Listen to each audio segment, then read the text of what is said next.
everyone, you are watching the Bharat and I am Divya presenting today's news bulletin. Let's start with some important headline first. Nitish Kumar resigned as Bihar Chief Minister, snapped ties with BJP. Russia's soiled rocket blast of Iranian satellite from Kazakhstan.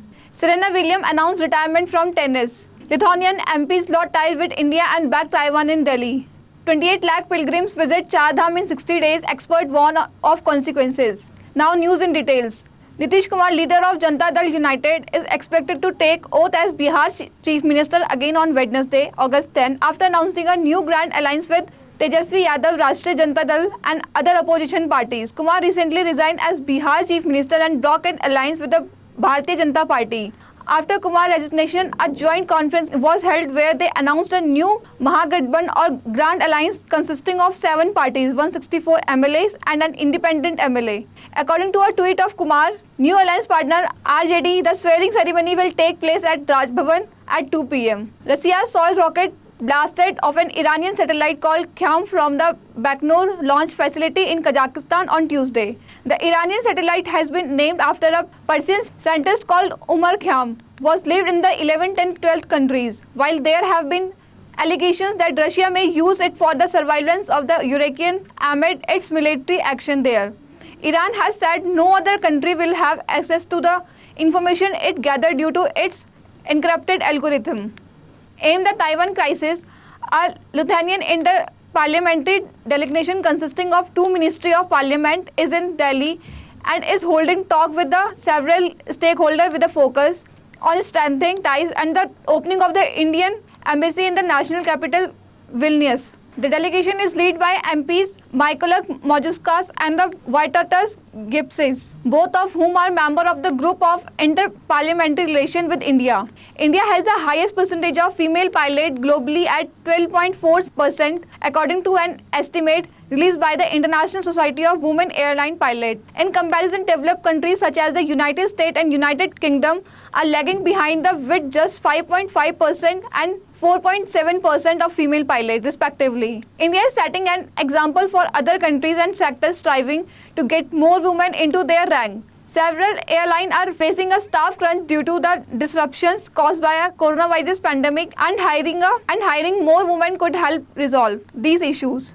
In just 60 days, around 28 lakh pilgrims visit the 4 Char Dham shrines, all located above 10,000 feet Pragal mountain ranges. Since their opening in early May, a staggering 10 lakh 42,963 pilgrims visited Badrinath, 17,383 daily on an average, and 9 lakh 76,1514 Kedarnath, 16,275 daily. State Tourism Minister Satpal Maharaj said, "We haven't carried out any scientific study to determine the carrying capacity of the 4 shrines yet. Keeping in mind the significant rise in tourist number, it has become the need of the hour to do one now." We'll be back after a short break. ITM हमारा, इसमें बहती ज्ञान की गंगा है, इसमें रहती प्रेम की यमुना है, सिद्धांतों का उच्च हिमालय है, भक्ति सिखाता एक तिरंगा है, गुरुकुल जैसा प्यारा ये ITM हमारा, सच्चे सपनों सा प्यारा ये ITM हमारा, ITM हमारा, ये इंस्टीट्यूट हमारा, सच्चे सपनों सा प्यारा ये ITM हमारा, ITM हमारा, ये इंस्टीट्यूट हमारा, सच्चे सपनों सा प्यारा ये ITM हमारा. Welcome back to the Bharat.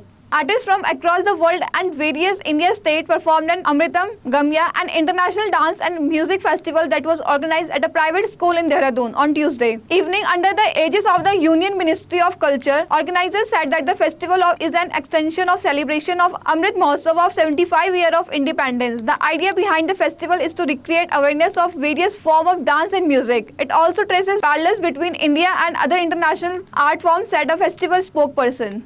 Delhi on Tuesday recorded 7 deaths from COVID-19 even as positivity rate dropped to 15.41% from the previous day's 17.85%. A total of 2,495 people tested positive. According to the data released by the Health Department, with a fresh infection and fatalities, Delhi's caseload increased to 19,73,394. The death count to 26,343. The total active cases now stand at 8,506 COVID patients. A total of 16,187 samples were tested in the city in the last 24 hours. Delhi on Monday reported 1,372 COVID-19 cases and 6 deaths. The positivity rate shot up to 17.85% on Monday, the highest since January 21.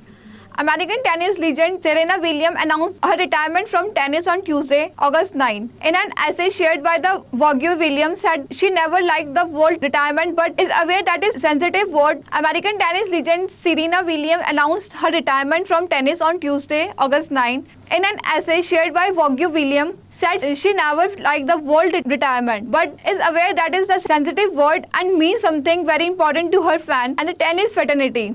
William Shea will be translating from the tennis court to other important thing in life. William hoped to take part in US Open 2022 next and hasn't yet decided to call it quite as she continues her chase for a record equaling 24th Grand Slam title. Let's take a look at the 23 Grand Slam titles won by the tennis legend so far. The Indian contingent overall managed to produce a great show at this year's game, Birmingham, as it returned home with a total of 61 medals. India won 22 gold, 16 silver and 23 bronze medals in Commonwealth Games 2022. India won a staggering 12 medals in wrestling and 10 in weightlifting. As the two sporting disciplines accounted for the highest medal won by the Indian athlete at the game this year.